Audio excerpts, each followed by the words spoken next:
और पत्नी अपने पति को 5 वचन देती है।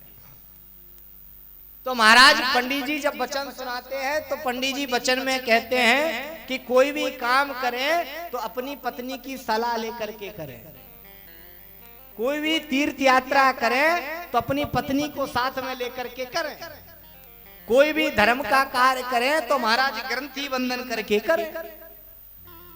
तो नारद जी ने कहा व्यासी महाराज सनकादि महात्माओं से यहाँ तक तो ठीक था कि तरुणी प्रभुता के घर में स्त्रियों का बोलबाला है तो ठीक है, होना चाहिए, क्योंकि वो अर्धांगिनी है और गृहिणी से ही घर होता है। जिस घर में महाराज गृहिणी नहीं हो तो वो घर नहीं है, क्योंकि गृहिणी से ही घर होता है। और जैसे ही मैंने आगे देखा क्या कि स्याल को बुद्धिदायिका, कि महाराज साले सलाहकार बने हुए हैं। जब तक कोई भी कार्य करे महाराज और सालों की सलाह न ले ले तब तक वो कार्य पूर्ण नहीं होता। एक ब्रज में बड़ी सुंदर कहावत कही जाती है, पुराने के समय में देखने को प्राय मिलता था, अब तो शायद आप लोगों ने देखा हो, कुछ लोगों ने देखा हो, गांव में रहे होंगे। तो महाराज पुरानी कहावत कही जाती है कि दीवाल बिगाड़े आरो और घर बिगाड़े,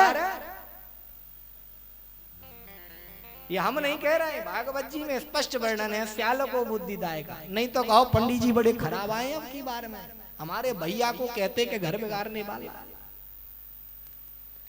तो महाराज स्याल को बुद्धिदायिका, साले सलाहकार बने हुए, और कि कन्या विक्रणो लोभा दंपति नाम च कलकलम। ये तो ठीक है कि महाराज कलयुग में कन्याओं का क्रय विक्रय हो रहा है, जहां महाराज हम अपने बालक का या बालिका का संबंध करने के लिए जाते हैं। आजकल प्राय दहेज की बड़ी प्रथा चल रही है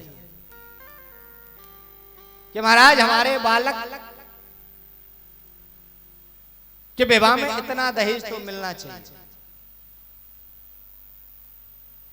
जहां पुराने समय में महाराज जिन्हें हम समधी होते हैं, कन्या का पिता और बालक का पिता, दोनों के बीच में क्या भाव होता है, क्या रिश्ता होता है समधी का। अब समधी का भाव क्या है, सम माने समान और समधी, संधि कर रहे हैं महाराज, जहां एक दूसरे के समान व्यवहार हो, समान भाव हो, उसी को महाराज समधी कहते हैं। और आजकल प्राय ये नहीं कि तुम हमारे बालक के शादी में 15 लाख 10 लाख दे जाओ, आप हमके हमारे समधी और हम तुम्हारे समधी। ये बड़ी दुर्दशा है। कन्या विक्रणो लोभा दंपति नाम चकल कर, कन्याओं का क्रय विक्रय हो रहा है।